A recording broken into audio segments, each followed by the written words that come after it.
Hello students, कक्षा 12 की online biology classes में आप सभी का स्वागत है। हम आज चैप्टर 3 का पार्ट 3 डिस्कस करने वाले हैं, जिसके अंदर एक बहुत इंपॉर्टेंट टॉपिक है असंगतता या अनिश्चितता। इसके बारे में हमें पढ़ना है। देखो, असंगतता या अनिश्चितता क्या होती है, डायरेक्ट हम चालू करते हैं। नॉर्मल सी बात है बेटा, आ मतलब नहीं, निषेचता मतलब निषेचन का गुण।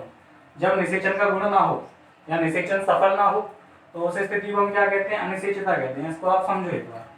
मान लो हमारे पास में एक मेल गैमीट है, नर युग्मक है, और एक मादा युग्मक है।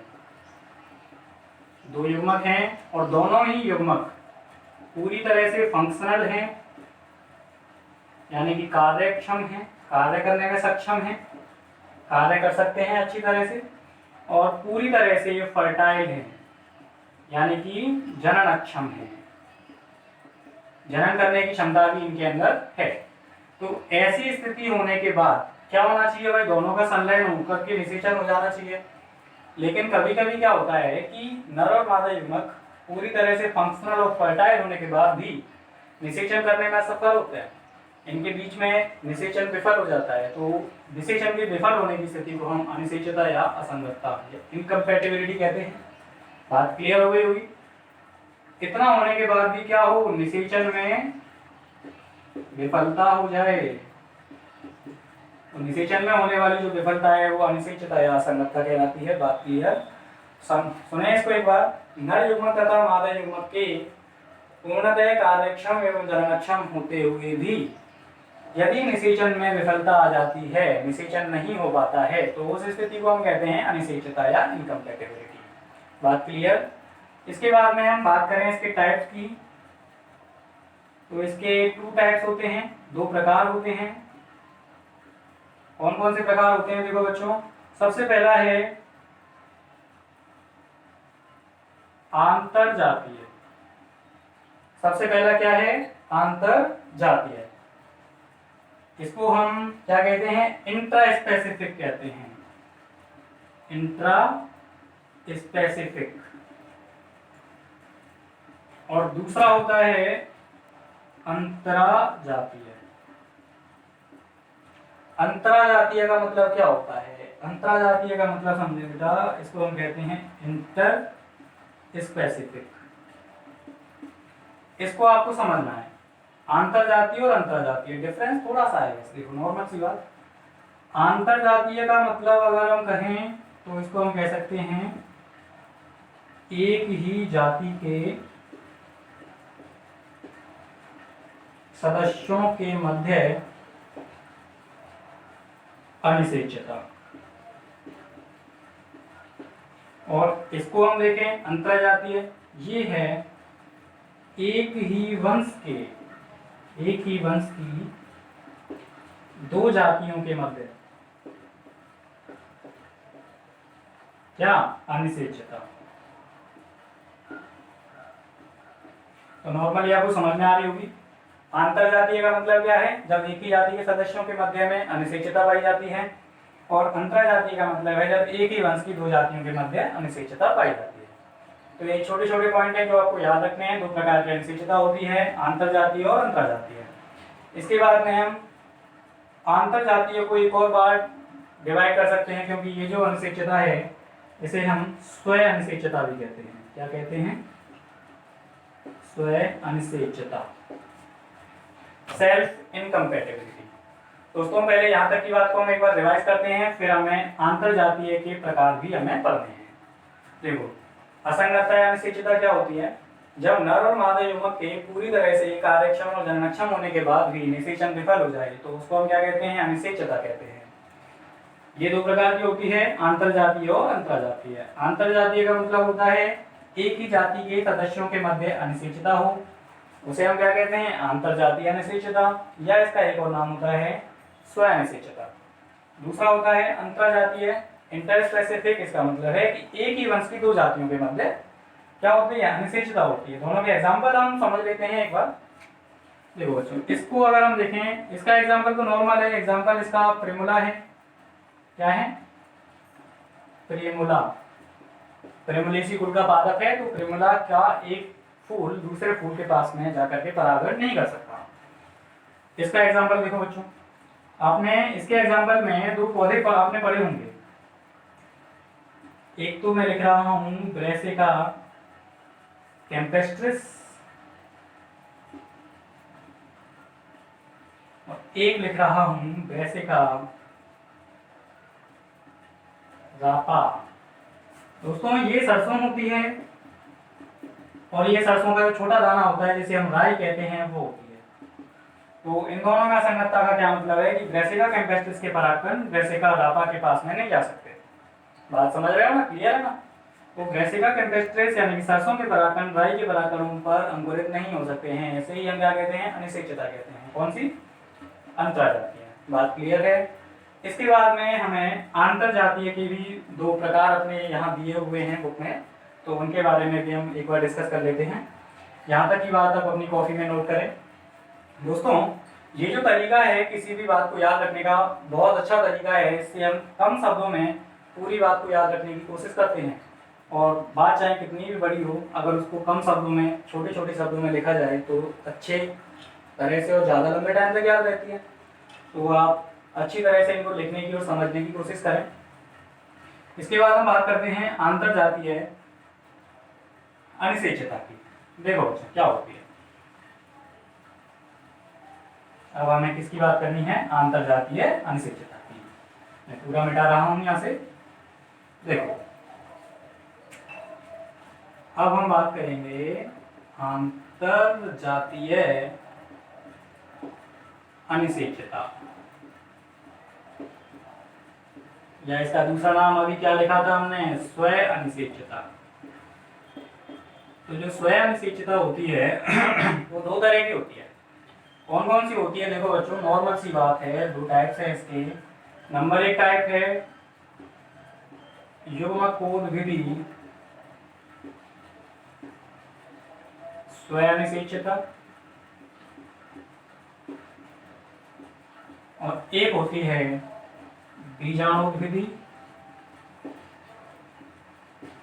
स्व अनिषेचता। देखो इसको हम इंग्लिश से अगर लिखें तो इसका नाम हो जाएगा गैमेटोफाइटिक इनकम्पैटिबिलिटी,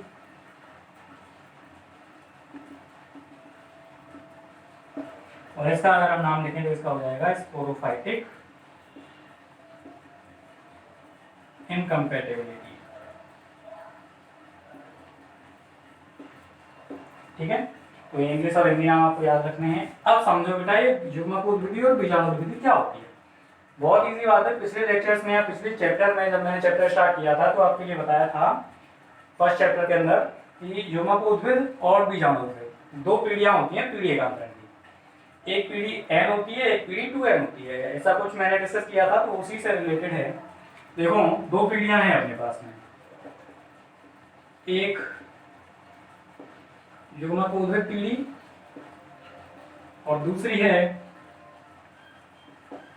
यहां लिख देता हूं मैं इसके पास में, बीजाणु विधि पीढ़ी। इसके बारे में आप जानते हैं 2n होती है और ये n होती है, ये मुख्य पीढ़ी है, जीवी पीढ़ी है। इस तरह से मैंने आपको कुछ बताया था। तो दोस्तों अब युग्मकोद विधि स्व अनिषेचता और बीजाणु विधि स्व अनिषेचता क्या होती है इसको आपको समझना है। बहुत सिंपल सी बात है। देखो ऐसी स्व अनिषेचता जो या जिसका निर्धारण और नियंत्रण युग्मकोद विधि पीढ़ी द्वारा हो उसको युग्मकोद विधि स्व अनिषेचता कहते हैं, और ऐसी स्व अनिषेचता जिसका निर्धारण और नियंत्रण किसके द्वारा हो? बीजाणु विधि अवस्था के द्वारा हो, उसको हम बीजाणु विधि स्व अनिषेचता कहते हैं।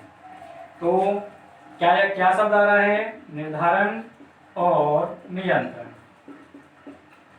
जब स्व अनिषेचता का निर्धारण युग्मकोद विधि पीढ़ी करती है तो युग्मकोद विधि स्व अनिषेचता, जब स्व अनिषेचता का निर्धारण बीजाणु विधि पीढ़ी करती है तो उसका नाम होगा बीजाणु विधि अनिषेचता। इतनी बात आपको ध्यान रखनी है। यहाँ पर आपका ये जो अनिषेचता वाला टॉपिक है ये समाप्त होता है। इसी के साथ में एक छोटी सी बात और बचती है, इसका रीजन क्या है?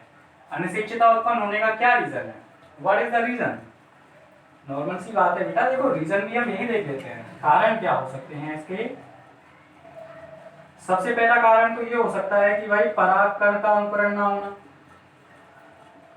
परागकण का अंकुरण ना होना। परागकण अंकुरण ही नहीं होगा तो निषेचन कहाँ से होगा, पहला कारण ये हो सकता है। दूसरा कारण ये हो सकता है, चलो परागकण अंकुरित हो गया लेकिन उससे जो पराग नली निकली है वो वृद्धि ना करे, तो हम कह सकते हैं पराग नली का वृद्धि ना करना। तीसरा कारण हो सकता है, चलो पराग नली वृद्धि कर भी ले, हो सकता है सही जगह पे ना पहुंच पाए, पराग नली का सही स्थान पर ना पहुंचना। तीसरा कारण हो सकता है भाई पराग नली अब वर्तिका से होती हुई जाएगी, मैंने आपको बताया था, आज आगे अगले टॉपिक में भी बताऊंगा कि पराग नली जो है वर्तिका से होते हुए अंडाशय तक जाती है। तो हो सकता है भाई पराग नली जब वर्तिका से होते हुए जा रही है तो वर्तिका के अंदर ही वो फट जाए, उसमें से दोनों केंद्र बाहर निकल जाए, निषेचन होगा ही नहीं, पहुंचेंगे नहीं वहां तक। तो पराग नली का वर्तिका में ही फट जाना,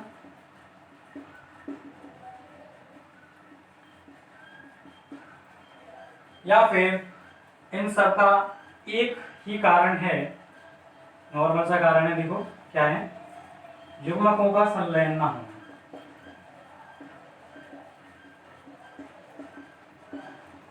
युग्मकों का संलयन ना होना, अगर ये 5 कारण आपको दिखाई देते हैं कौन कौन से, परागकण का अंकुरण ना हो, पराग नली वृद्धि ना करे, अगर वृद्धि करे तो सही जगह ना पहुंच पाए, अगर वो सही जगह पहुंच ही जाए या हो सकता है रास्ते में ही फट जाए, उसके दोनों जनन केंद्र बाहर निकल जाए, और लास्ट कारण है इसका युग्मकों का संलयन ना हो पाना। तो अगर ऐसी स्थिति आती है तो कौन सी घटना घटेगी, अनिषेचता या स्वअनिषेचता। बात क्लियर है, ठीक है बच्चों। यहाँ से क्वेश्चन पूछा जा सकता है स्वअनिषेचता क्या होती है, कितने प्रकार की होती है और इसके कारण बताइए। इतने क्वेश्चन में ये एक टॉपिक आपका क्लियर होता है। इसके बाद हम अगला टॉपिक डिस्कस करते हैं जिसका नाम है फर्टिलाइजेशन। इसे आप नोट कर सकते हैं अपनी कॉपी में। नोट करने के लिए बच्चों कहना नहीं पड़े आपसे बार बार, आप अपने आप नोट किया करो। देखो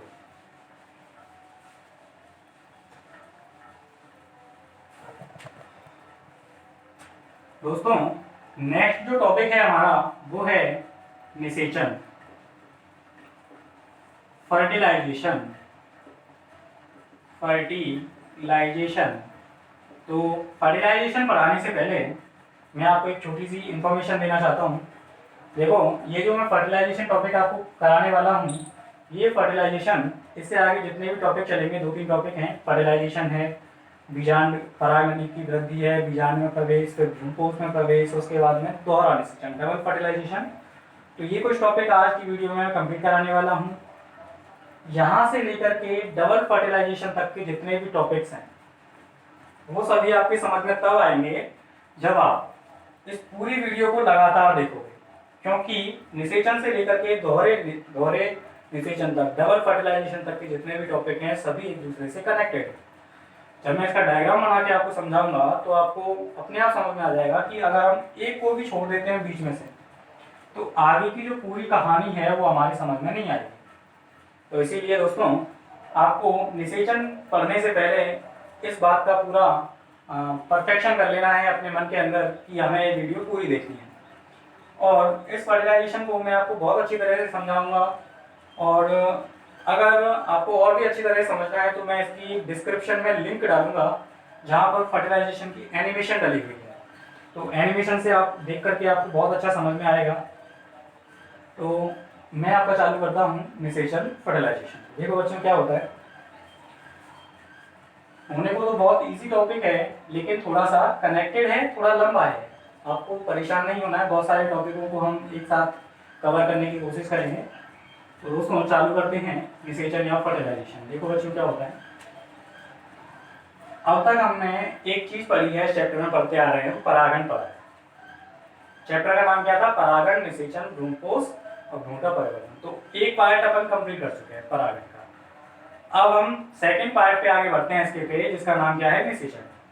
तो कनेक्टेड है सारे। तो पहले परागण किया, परागण कहीं ना कहीं निषेचन से संबंधित होगा, निषेचन के बाद वाली घटनाएं भी कहीं ना कहीं इससे संबंधित होंगी। तो प्रत्येक चैप्टर का प्रत्येक पॉइंट एक दूसरे से जुड़ा हुआ है। तो इसीलिए दोस्तों वीडियो को बीच में स्किप ना करें और इसको पूरा देखें, ठीक है। अगर आपको कोई बात आपको समझ में नहीं आती है तो आप उसको कमेंट सेक्शन में या फिर मेरे पर्सनल नंबर पर कॉल करके भी डिस्कस कर सकते हैं। देखो निषेचन क्या होता है। नॉर्मली आप जानते हो नर तथा मादा युग्मक के संलयन को, नर तथा मादा युग्मक के संलयन को क्या कहते हैं? निषेचन कहते हैं, फ्यूजन, संलयन। नर तथा मादा युग्मक का संलयन क्या कहलाता है? निषेचन कहलाता है। इसकी जो सबसे पहले खोज की थी या अध्ययन हम कह सकते हैं, वो सबसे पहले स्ट्रॉसबर्जर ने किया था। स्ट्रॉसबर्जर 1884 के अंदर इन्होंने ये डिस्कवर किया था। और एक पौधा था लिलियम, तो लिलियम नाम के पौधे पर इन्होंने सबसे पहले निषेचन का अध्ययन किया था। नॉर्मली आप ये पॉइंट है, ध्यान रखें। निषेचन क्या होता है? नर तथा मादा युग्मक के संलयन की प्रक्रिया निषेचन कहलाती है। और इसकी जो सर्वप्रथम खोज अध्ययन कह सकते हैं, सर्वप्रथम अध्ययन स्ट्रॉसबर्जर ने 1884 में लिलियम के पौधे के अंदर किया था। ठीक है बच्चों, आगे बढ़ते हैं कि निषेचन के अंदर कौन कौन सी घटनाएं होती हैं। वो उन घटनाओं को समझने के लिए मैं आपको पूरी घटना एक डायग्राम की सहायता से समझाने की कोशिश करूंगा। तो आप समझने की कोशिश करें कि डायग्राम की सहायता से निषेचन क्या होता है, किस तरह से इसकी बहुत सारी घटनाएं होती हैं। इसके लिए आपको बहुत सारे पहले पॉइंट्स भी आपको याद करने होंगे। तो दोस्तों हम चालू करते हैं, हम डायग्राम से समझने की कोशिश करते हैं इसको। देखो ये बात आप नोट कर सकते हैं यहाँ से। अब देखें बच्चों, अब आपको पूरी चीज बिल्कुल कंसंट्रेशन के साथ में समझनी है। देखो बच्चों, डायग्राम से समझा रहा हूँ पूरी प्रक्रिया। हमने एक पुंकेसर का चित्र बनाया था, ठीक है। पुंकेसर के ऊपर क्या होता है? परागकोश होता है। यहाँ पे मैं लिख देता हूँ पुंकेसर। पुंकेसर के परागकोश से क्या बनेंगे? परागकण बनेंगे ना। ये क्या बना दिया मैंने? परागकण। तो पुंकेसर के परागकोश से परागकणों का निर्माण होता है। अब इन परागकणों का परागण होगा। क्या होगा? परागण। और परागण का मतलब क्या बताया था? परागकणों का परागकोश से लेकर के वर्तिकाग्र तक पहुंचना। तो अब वर्तिकाग्र आएगी नहीं आएगी यहाँ पे, तो हम एक वर्तिकाग्र का चित्र बना देते हैं, यानी कि पूरे स्त्रीकेसर का हम यहाँ पे एक छोटा सा डायग्राम बना लेते हैं। दोस्तों ये चित्र बना दिया मैंने स्त्रीकेसर का, ठीक है। ये इसकी वर्तिकाग्र है और ये इसका अंडाशय है, दोनों को जोड़ने वाली वर्तिका है, ठीक है। इसके बीच में क्या है? एक बीजांड है इसके बीच में, जो हमने आपको बताया था। अब परागण होने के बाद में ये परागकण इसके ऊपर आ गए, ठीक है। बात क्लियर है? समझ में आ रहा है नहीं आ रहा? सबसे पहले इससे परागकण बने हैं, वो कहाँ आ गए? वर्तिकाग्र पर आ गए। अब जब ये वर्तिकाग्र पर आ जाते हैं तो इनका अंकुरण चालू हो जाता है। क्या चालू हो जाता है? अंकुरण। अंकुरण के अंदर मैंने आपको बताया था कि परागकण का अंकुरण कैसे होता है। जब परागकण का अंकुरण होने लगता है तो उसका जो एक केंद्रक होता है वो दो केंद्रकों में डिवाइड हो जाता है। दो केंद्रक बनते हैं, जनन केंद्रक और कायिक केंद्रक। फिर उनके ऊपर कोशिकाएं बन जाती हैं, जनन कोशिका और कायिक कोशिका। फिर इसके बाद में और आगे बढ़ते हैं तो अंतःचूड़ जो होती है वो पराग नली के रूप में बाहर निकलती है। तो पराग नली के रूप में बाहर निकलने तक की क्रिया क्या होती है? अंकुरण होती है। वही अंकुरण होगा यहाँ पर। देखो अब इससे क्या होगा? अंकुरण होगा। अंकुरण के लिए क्या होगा? इसमें से पराग नली निकलेगी। क्या निकलेगी? पराग नली निकलेगी, ठीक है। ये नॉर्मली बीजांड है यहाँ पे। तो देखो ये परागकण, इससे ये एक पराग नली निकली। जितने भी परागकण इसके ऊपर आएंगे सभी से एक एक पराग नली निकलेगी। एक परागकण से सामान्यतः एक पराग नली निकलती है, ठीक है। और इनके चारों तरफ ये स्पोरोपोलेनिन होगा, ठीक है। और इनके जो केंद्रक हैं ये दोनों जनन केंद्रक हैं। और एक और केंद्रक होता है इसके अंदर, कायिक केंद्रक, जो नष्ट हो जाता है। उसके अलावा यहाँ पर देखो बच्चों, इस जगह पर एक और छोटा सा केंद्रक होता है जिसका नाम होता है नलिका केंद्रक।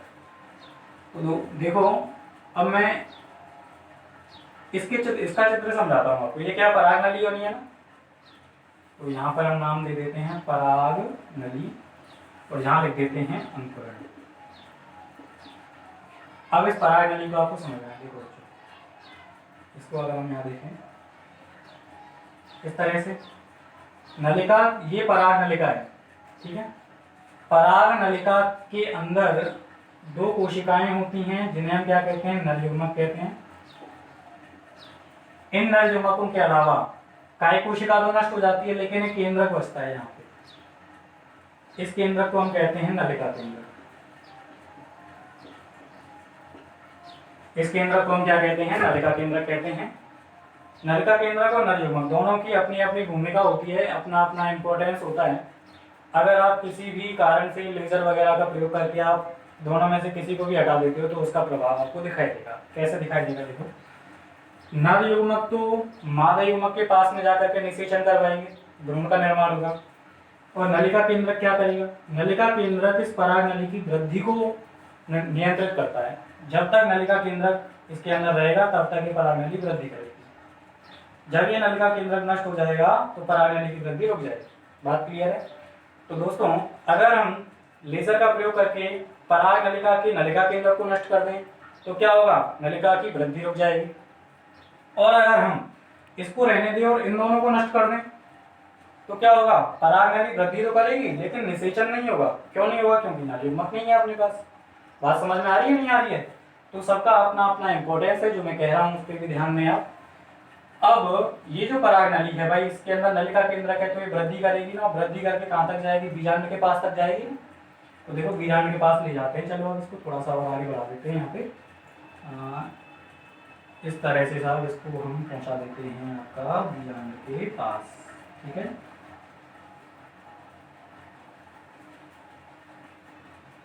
यहाँ पे एक छोटा सा बीजांड बना देता हूँ मैं,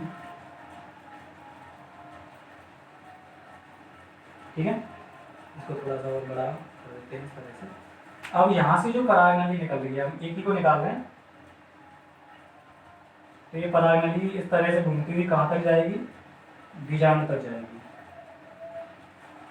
बात क्लियर है नहीं, बीजांड तक पहुंच गई। यहाँ पे क्या होता है, ग्लूकोज होता है, ठीक है। इसके अंदर क्या है, दो नर युग्मक हैं। इसके अंदर तो कुछ नहीं है ना, खत्म है जो। अब देखो बच्चों, ये जो नर युग्मक है ये धीरे धीरे तैरता हुआ आगे जाएगा और कहाँ तक पहुंच जाएगा, बीजांड तक पहुंच जाएगा। क्योंकि पराग नली कहाँ तक पहुंच चुकी है, बीजांड तक पहुंच चुकी है। बीजांड तक ले जाने के लिए वृद्धि किसने कराई, नलिका केंद्रक ने कराई। अब जब ये वृद्धि करती है तो एक छोटी सी बात और मैं आपके लिए बता देता हूँ दोस्तों। देखो यहाँ पर डिस्कस करते हैं उसको। जैसे ये वर्तिका है आपकी और ये पराग नली आ रही है, तो वर्तिका जो है ना एक तरह से एक रास्ता है किसके लिए, पराग नली के लिए। कुछ पौधों के अंदर तो ये जो वर्तिका होती है खोखली होती है, तो पराग नली बिना किसी परेशानी के अंडाशय तक पहुंच जाती है। लेकिन कुछ पौधों के अंदर क्या होता है, ये वर्तिका ठोस होती है, इसके अंदर कुछ उतर भरे रहते हैं जिससे इसको रास्ता नहीं मिल पाता। तो क्या होता है, तो एक छोटा सा काम होगा, ये जो है ना भाग है इसका सबसे आगे वाला, इससे एक एंजाइम स्रावित होगा, पेक्टिन एंजाइम। कौन सा एंजाइम, पेक्टिन एंजाइम। और ये पेक्टिन एंजाइम इसके ठोस ऊतकों को गला देगा और अपना रास्ता बनाते हुए कहाँ तक पहुंच जाएगा, बीजांड तक पहुंच जाएगा। बात क्लियर है बच्चों। बीजांड तक पहुंचाने के लिए यानी कि पराग नली वृद्धि कैसे करती है, अगर खोखली वर्तिका है तो नॉर्मली वृद्धि करेगी, कोई परेशानी नहीं आएगी। लेकिन अगर एक ठोस है तो इसको गलाने के लिए, पिघलाने के लिए कौन सा एंजाइम बनता है, पेक्टिन एंजाइम, जो इसके ऊतकों को गला देता है और पराग नली कहाँ तक पहुंच जाती है, बीजांड तक पहुंच जाती है। अब बीजांड तक पहुंचने के बाद में एक अगला टॉपिक इंक्रीज होता है, अगला टॉपिक जुड़ता है। वो अगला टॉपिक कौन सा है, देखो वो अगला टॉपिक है कि ये जो बीजांड में पराग नली प्रवेश कर रही है ये कितने तरीके से प्रवेश कर सकती है, यानी कि बीजांड में पराग नली का प्रवेश। समझे? अब मैं केवल बीजांड का चित्र बना रहा हूं, ध्यान से समझना बच्चों। ये एक बीजांड है, दिख रहा है ना आप सभी को?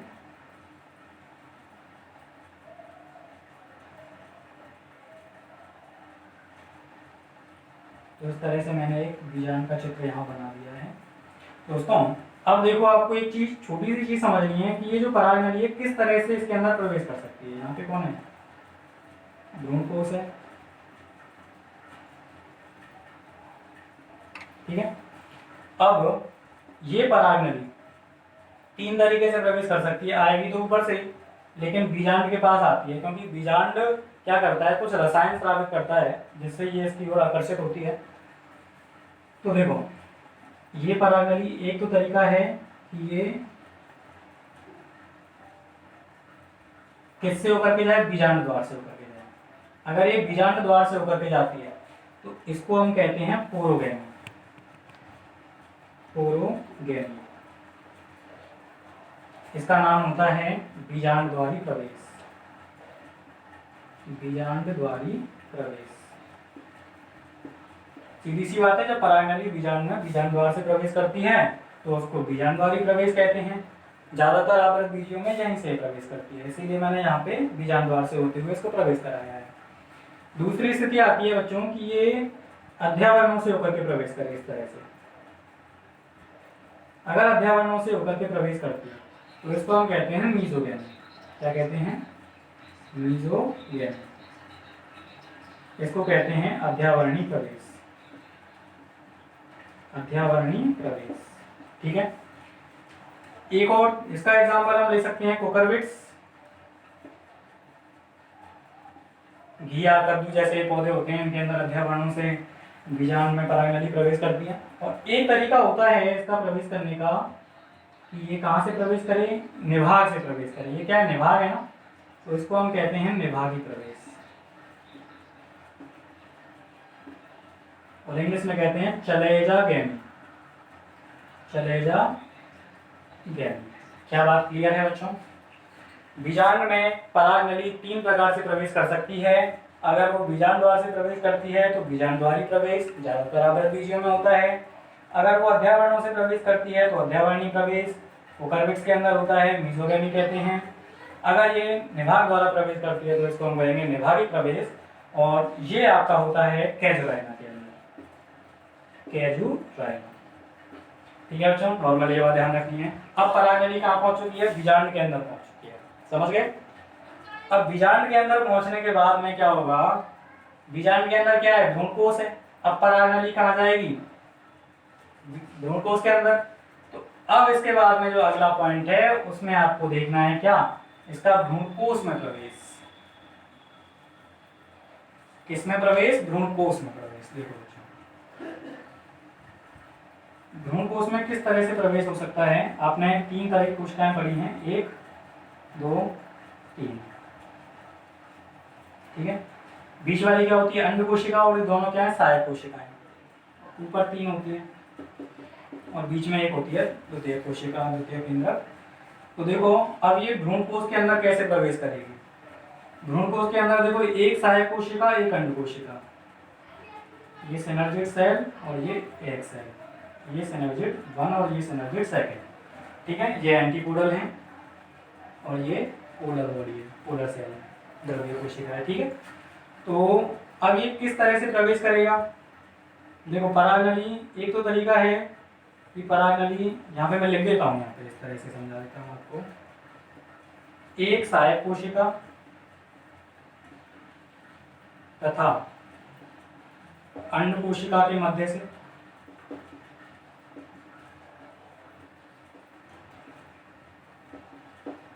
पहला प्रवेश कहाँ से हो सकता है, एक सहायक कोशिका और एक अंड कोशिका के बीच से, यानी कि इस जगह से, इस तरह से अगर प्रवेश होता है तो उसको हम कहते हैं एक सहायक कोशिका और अंड कोशिका के बीच से होने वाला प्रवेश। सेकंड जो प्रवेश हो सकता है वो कैसे हो सकता है, देखो ये भ्रूणकोश की भित्ति है और ये सहायक कोशिका है। भ्रूणकोश की भित्ति और सहायक कोशिका के मध्य से, भ्रूणकोश भित्ति तथा सहायक कोशिका के मध्य से, या फिर एक और तरीका हो सकता है कि ये सहायक कोशिका को भेदते हुए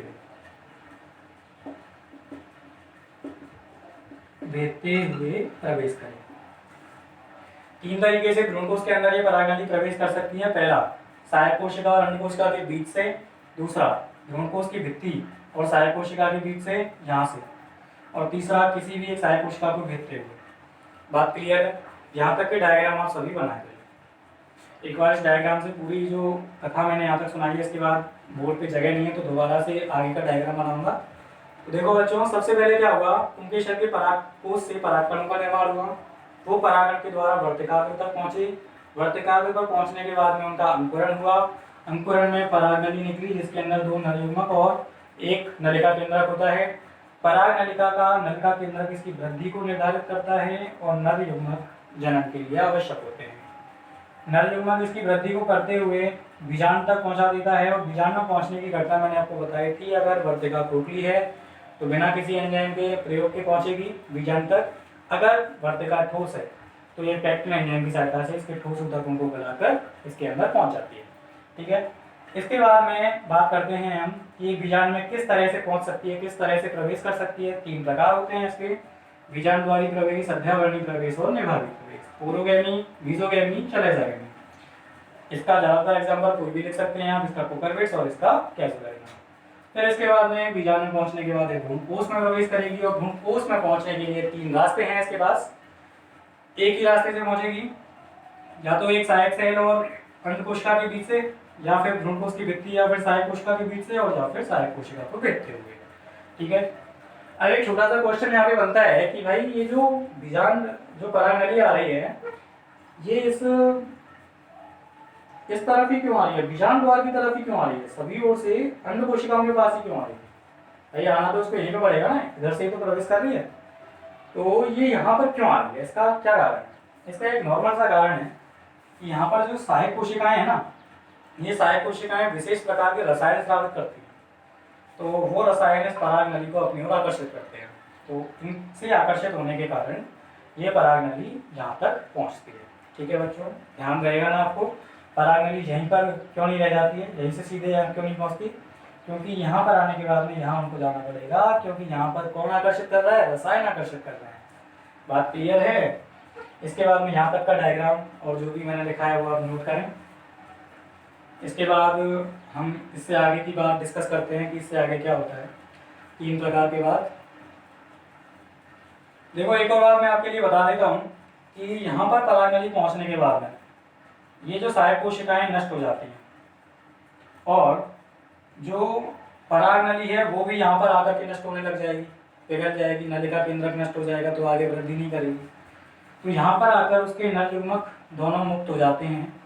एक नर युग्मक तो अंड कोशिका के साथ, और एक नर युग्मक किसके साथ में, द्वितीय केंद्रक के साथ में जुड़ता है। तो उसको हम अभी देखते हैं आगे। ये आप बनाए अपने कॉफी में।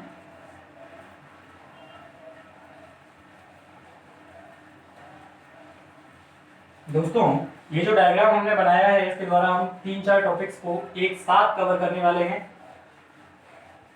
ध्यान से इसको समझें, वीडियो को पॉज करके रिप्ले करके आप अच्छी तरह से इसको समझ सकते हैं। देखो अभी तक हमने पढ़ा है कि भ्रूणकोश के अंदर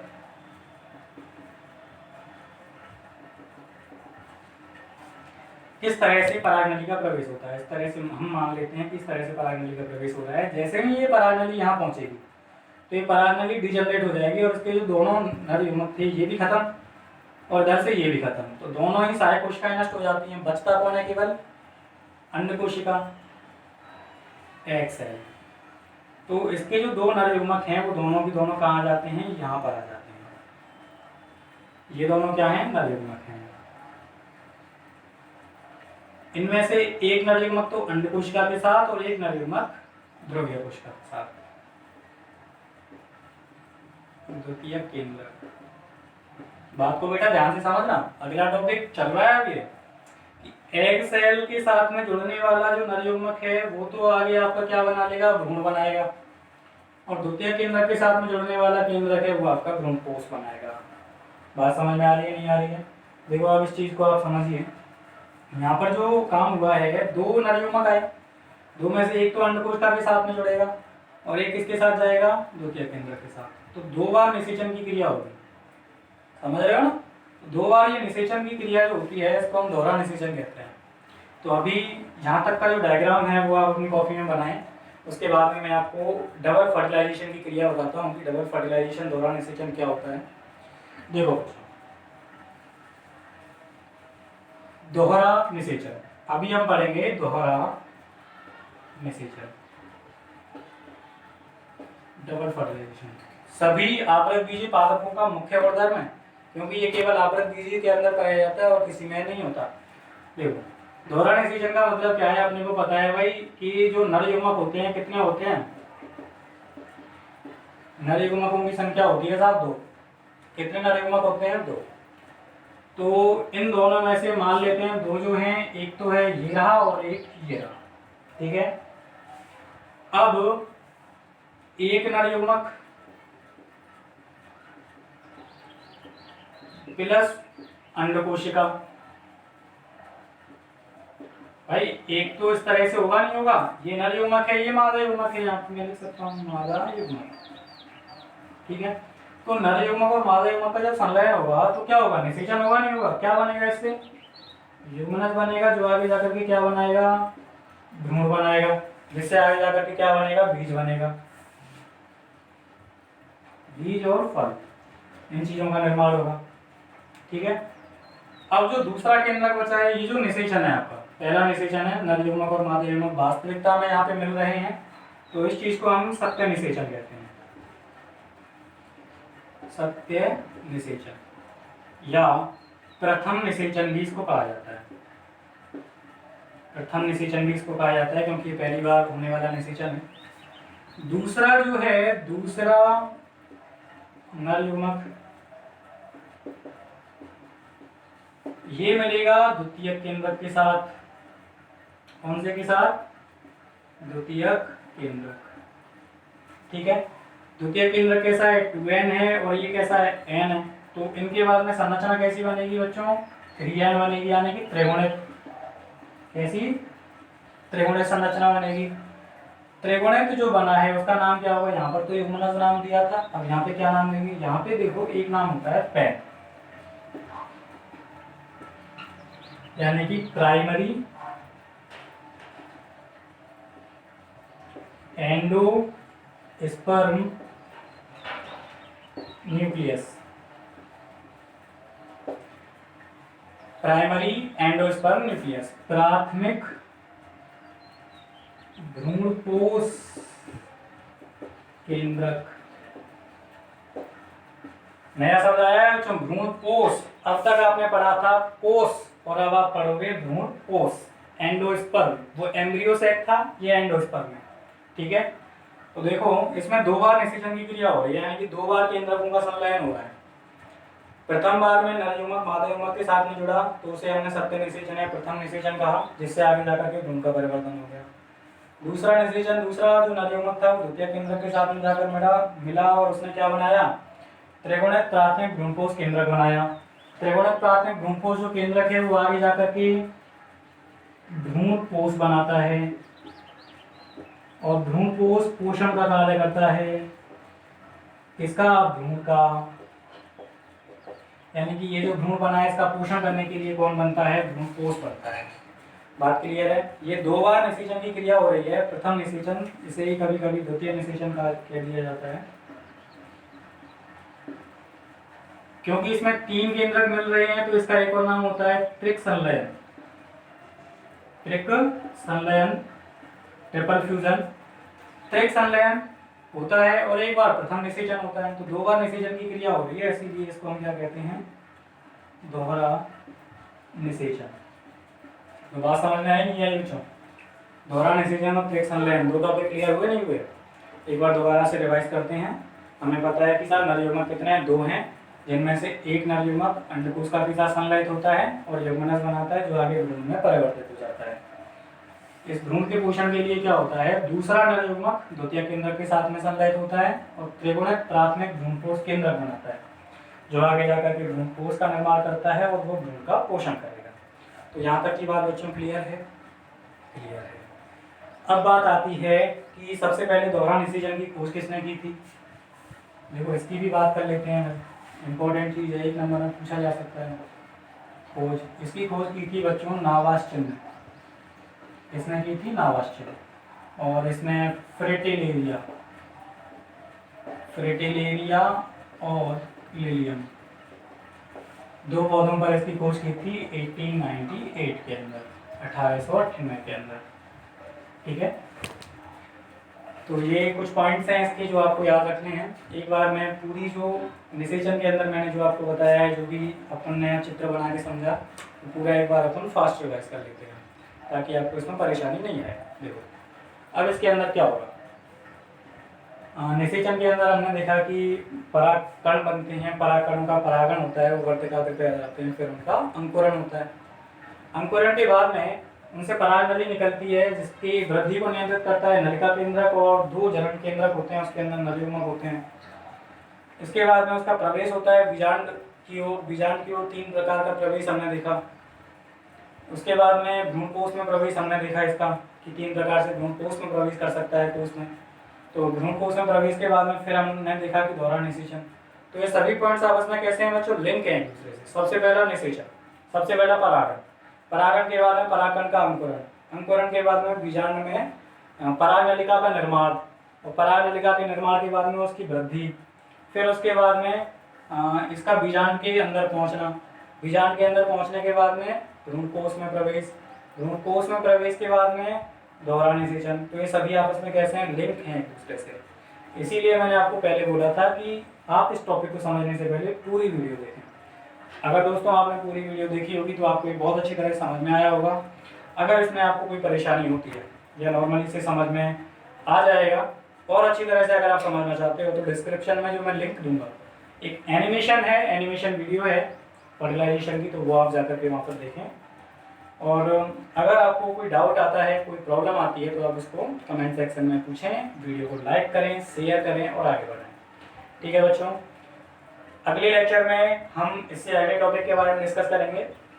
तब तक के लिए आप अपनी पढ़ाई को चालू रखें, जो भी प्रॉब्लम्स आती हैं उनको आप सॉल्व करें, वीडियो को बार बार देखें, तब तक देखें जब तक आपकी समझ में ना आ जाए। ठीक है बच्चों, thank you, best of luck, आगे अपनी पढ़ाई जारी रखें। पूरे लाला।